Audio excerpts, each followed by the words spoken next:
जय हिंद बच्चों मैं अजय कुमार वाराणसी उत्तर प्रदेश से आपके अपने चैनल नव शिक्षण पे स्वागत करता हूँ। बच्चों देखिए, एक और बैंक जो एचडीएफसी बैंक है, भले ये प्राइवेट सेक्टर बैंक है, इसके द्वारा एक ईसीएसएस प्रोग्राम के तहत बच्चों को छात्रवृत्ति योजना दी जा रही है। तो आइए पूरे डिटेल को समझे, कैसे अप्लाई करना है, कौन अप्लाई कर सकता है। और यहाँ जैसा आप दिख रहे हैं 75,000 रुपये तक स्कॉलरशिप अवार्ड आपको मिलेंगे। तो पूरी जानकारी देखिए, ठीक है। और ये जो रिटन बाई साधना सोनी है, तो इन्होंने buddyforstudy.com के लिए मेरे ख्याल से लिखा है। तो आइए आपको बच्चों इस स्कीम के बारे में मैं बताता हूँ, जो मेन इसमें चीज़ें हैं। ऐसे ये बच्चों हिंदी में आपको दिख रहा है, लेकिन जो मेन इसका जहाँ हमें अप्लाई करना है वो पूरा इंग्लिश में है। तो मुझे ये हिंदी वर्जन दिखा, तो मैं सोचा आपको पहले हिंदी में समझा दूँ, आप खुद भी समझ लेंगे, जिससे आप इस छात्रवृत्ति को आसानी से भर पाएंगे। तो ये देखिए किसके लिए है। सबसे बड़ी बात है, पहली कक्षा मतलब क्लास 1 से लेकर अंडर ग्रेजुएट तक, मतलब जो अभी बीए बीएससी या कुछ भी पढ़ रहे हैं उनके, और साथ में जो पोस्ट ग्रेजुएट कर रहे हैं उनके बच्चों, वहाँ तक के बच्चों के लिए छात्रवृत्ति मिलने जा रही है। पुरस्कार राशि अलग अलग चरणों के लिए अलग अलग है, लेकिन जो मैक्सिमम है वो 75,000 रुपये तक है। और जो लास्ट डेट है बच्चों 31 दिसंबर 2023 है। आवेदन मोड जो है BD फॉर स्टडी पोर्टल के माध्यम से ऑनलाइन होना है, तो ऑनलाइन ही किया जाएगा, किसी और बहकावे में आप मत आइएगा। साइट पे जाइएगा, अभी हम देखेंगे। और ये देखिए साइट का यहाँ नाम भी लिखा है, इसी पे जाकर आपको अप्लाई भी करना है। तो इसमें देखिए मेरिट कम नीड बेस्ड है 2023-24, तो अलग अलग है। एक स्कूल स्टूडेंट्स के लिए, अंडर ग्रेजुएट के लिए अलग अलग है। तो हम लोग पूरी डिटेल को, मैं मतलब खासकर बच्चों पे फोकस रहेगा, लेकिन यूजी वाले बच्चे, अंडर ग्रेजुएट वाले बच्चे, पीजी वाले बच्चे भी इसको भर सकते हैं। अंतिम तिथि मैं बता चुका हूँ क्या है, 31 दिसंबर है। उसमें देखिए कुछ पात्रता है प्रोग्राम के लिए, योग्यता मानदंड है, जो कुछ पात्रता दी गई है, जो बच्चे इसको करेंगे उन्हीं को ये मिल पाएगी, ठीक है। इसमें देखिए जो है विद्यार्थी वर्तमान में, कई बार बच्चे पूछते हैं कि सर सरकारी बच्चे भरेंगे कि प्राइवेट भरेंगे, किस बिहार का है, राजस्थान का है, यूपी का है, कहाँ के बच्चे भर सकते हैं, मैं तो तमिलनाडु का हूँ, मैं क्या भर सकता हूँ। तो बच्चों कोई भी राज्य, किसी भी, आप भारतीय नागरिक होना चाहिए। सबसे बड़ी बात, आप भारत के होने चाहिए, चाहे आप जिस भी राज्य के हों। अब चाहे जिस भी स्कूल में पढ़ते हो, निजी सरकारी सहायता प्राप्त किसी में भी पढ़ते हो आप, ठीक है, तो आप इसको बच्चों भर सकते हैं। कहीं पे भी आप पढ़ रहे हो, श्रेष्ठा के जरिए या कहीं पे भी आप पढ़ रहे हो, क्योंकि ये बच्चों ये NSP पोर्टल के थ्रू नहीं है, ये बैंक खुद दे रहा है, ठीक है। तो आप 1 से 12वीं पढ़ रहे हो, डिप्लोमा कर रहे हो, IIT कर रहे हो, पॉलिटेक्निक कर रहे हो, तो वो बच्चे भर सकते हैं। और ये जो दिया हुआ है, पिछली पास की गई कक्षा में आपके कम से कम 55% नंबर होने चाहिए, ठीक है। इसके बाद है जो सबसे बड़ा क्राइटेरिया, परिवार की आय जो है 2.5 लाख के ऊपर या उसके बराबर होनी चाहिए। ऊपर देखिए नहीं होनी चाहिए, कम होनी चाहिए, ठीक है, कम होनी चाहिए या उसके बराबर 2.5 लाख तक होनी चाहिए, ठीक है। अब इसमें देखिए उन आवेदकों को वरीयता दी जाएगी जो पिछले 3 वर्षों के दौरान व्यक्तिगत या पारिवारिक संकट का सामना कर रहे हैं। अगर आप वाकई कुछ सामना कर रहे हैं, परिवार में दिक्कत है, कोई घर में एक्सपायर कर गया पापा मम्मी में से, या कुछ भी वैसी समस्या है, तो उनको वरीयता दी जाएगी, उन बच्चों को दिया जाएगा, जिसके कारण वे ये शिक्षा का खर्च उठा पाने में असमर्थ है। तो ऐसे बच्चों को ये बैंक सुविधा देने जा रहा है, जो किसी वजह से उनकी पढ़ाई छूटे ना। तो ये ज़्यादा इसमें क्राइटेरिया बच्चों रखा गया है, ठीक है। इसमें देखिए आपका यूजी का कोर्स है, पीजी का कोर्स है, तो इसमें हम डिटेल में नहीं आएंगे, ठीक है। और इसमें देखिए जो बच्चे हैं, जो स्कूल प्रोग्राम के बच्चे हैं, उनको कितना मिल रहा है। तो यहाँ देखिएगा बच्चों, ध्यान दीजिएगा, आप क्लास 1 कक्षा 1 से लेकर कक्षा 6 तक के बच्चे अगर इसमें चुने जाते हैं, तो उनको 15,000 रुपये मिलेंगे एक साथ, ठीक है।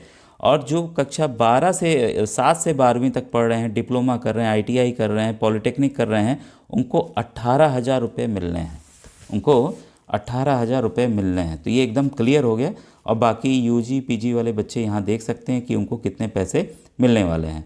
अब देखिए आवश्यक दस्तावेज क्या क्या चाहिए, जो आपको यहाँ पर अपलोड करना होगा बच्चों, क्योंकि देखिए डाटा चाहिए होता है, कागजात चाहिए होते, तब हम एक्चुअल प्रोसेस बता पाते हैं। ये चीज़ें कर लीजिएगा, साइबर वाले के यहाँ चले जाइएगा, फॉर्म आपका भर देगा, ठीक है।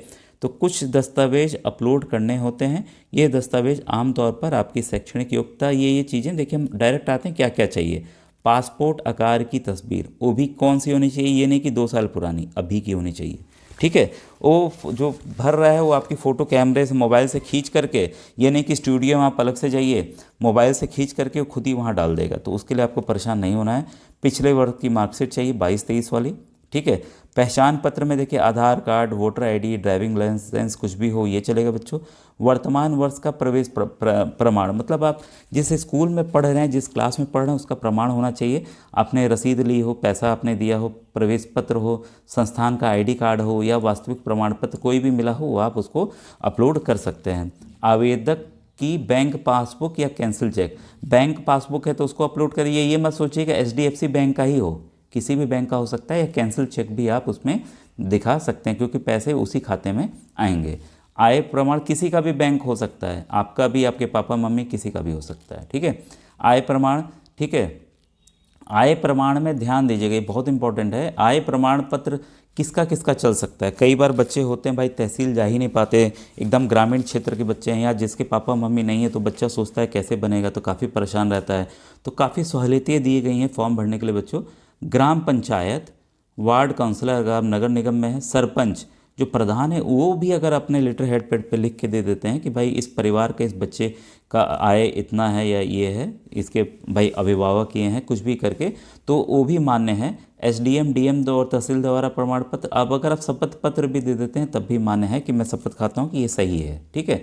और पारिवारिक व्यक्तिगत संकट का प्रमाण पत्र यदि है, क्योंकि अगर मान लीजिए किसी बच्चे के पापा या मम्मी कोरोना काल में या किसी वजह से कोई भी कारण से अगर एक्सपायर हुए, एक्सीडेंट से एक्सपायर हुए हैं, ठीक है, अगर उसका प्रमाण पत्र मृत्यु प्रमाण पत्र है तो वो सरकारी होना चाहिए, तो अगर वो लगा देते हैं तो इनको वरीयता दी जाएगी, बच्चे तुरंत चुन लिए जाएंगे स्कॉलरशिप प्रोग्राम के लिए। ठीक है। अब आवेदन प्रक्रिया है, ये जो ऑफिशियल साइट है अभी हम देखेंगे, यहाँ क्लिक करेंगे तो वहाँ चले जाएंगे, अभी मैं दिखा देता हूँ। ठीक है। इसके बाद देखिए सभी विवरणों को ध्यान से पढ़ना है और संबंधित स्कॉलरशिप को अप्लाई नाउ बटन पर क्लिक करना है। ठीक है। इसके बाद है ऑनलाइन एप्लीकेशन फॉर्म पेज पर जाने के लिए रजिस्टर्ड आईडी का उपयोग करके बीडी स्टडी में लॉगिन करें। यदि रजिस्टर्ड नहीं तो कृपया ईमेल, मोबाइल, फेसबुक, जीमेल से आप रजिस्टर कर सकते हैं। और एप्लीकेशन ट्रांजैक्शन पेज खुल जाएगा, स्टार्ट एप्लीकेशन बटन पर क्लिक करें। ये देखिए आप साइबर वाले के यहाँ जाइएगा, उनको ये साइट बता दीजिएगा या वीडियो दिखा दीजिएगा, वो खुद ही बच्चों फिर आप सब चीज़ें अपलोड आप कर लीजिएगा। ठीक है। और चयन का मापदंड क्या है, कई बार पूछा जाता है कि सर चयन कैसे होगा।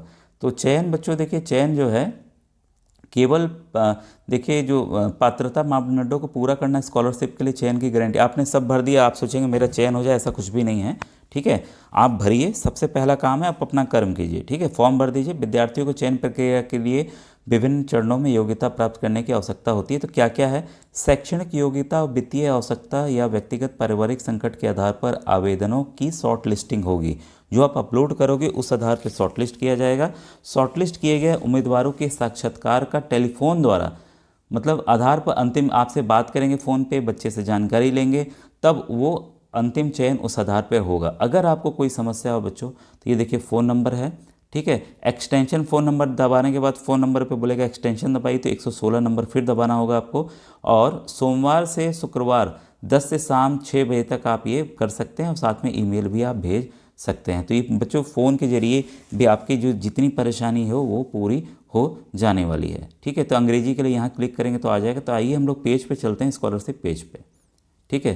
तो स्कॉलरशिप पेज पे अगर हम चल रहे हैं जैसे, तो ये खुल गया है कि हमें कैसे अप्लाई करना है। ठीक है।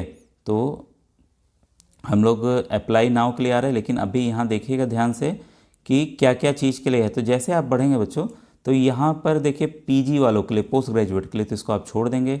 इसके बाद देखिए जो यूजी कर रहे हैं, अंडर ग्रेजुएट कर रहे हैं, वो यहाँ से अप्लाई करेंगे।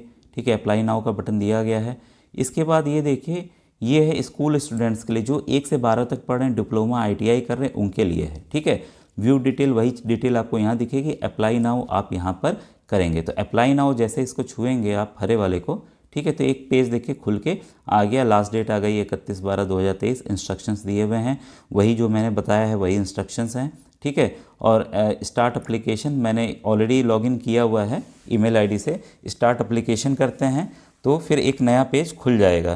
तो ये सब चीज़ें देखिए पूछता चला जाएगा, तो साइबर वाले बच्चों खुद ही भर देंगे। ये है कि ये अंग्रेजी में ही आपको भरना पड़ेगा। तो ये पूछ रहा है are you currently studying in 1 to 12, अगर आप पढ़ रहे हैं, ठीक है, ये सिर्फ में तो यस कर दिया।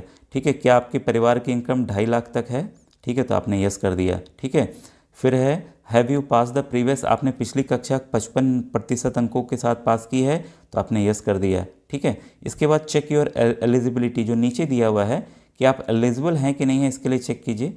ठीक है, तो ये हमने दबाया, तो ये आ गया कि आप एलिजिबल हैं, आप अप्लाई कर सकते हैं। ठीक है, तो इसके बाद मैंने कंटिन्यू का बटन दबाया है। तो कंटिन्यू का बटन दबाते ही ये देखिए पेज खुल रहा है। ठीक है, यहाँ पे साफ साफ दिया है कि आप अपने जानकारी के हिसाब से सभी चीज़ें सही सही भरें, कुछ भी आपको गलत नहीं भरना है। ठीक है, उसमें ऊपर की तरफ नाम, मोबाइल नंबर, ईमेल एड्रेस वगैरह है। यहाँ देखिए आपको एजुकेशनल डिटेल आपकी भरनी है, फैमिली मेम्बर कितने हैं, डॉक्यूमेंट क्या क्या लगा रहे हैं, ये सब चीज़ें हो जाएंगी। ठीक है, इसके बाद आपको जितने भी ये हैं इनको चेक कर देना है, छू देना है, तो ये नीले हो जाएंगे। ठीक है, इस तरह से टिक करके सभी चीज़ें टिक करके प्रीव्यू करना है कि आपने फॉर्म सही से भरा है कि नहीं, फिर फाइनल सबमिट आपका बच्चों हो जाएगा। ठीक है, जो भी आपको जानकारी चाहिए हो आप फ़ोन कर लीजिएगा या यूट्यूब के कमेंट सेक्शन बच्चों आप लिखिएगा। थैंक यू बच्चों, थैंक यू वेरी मच।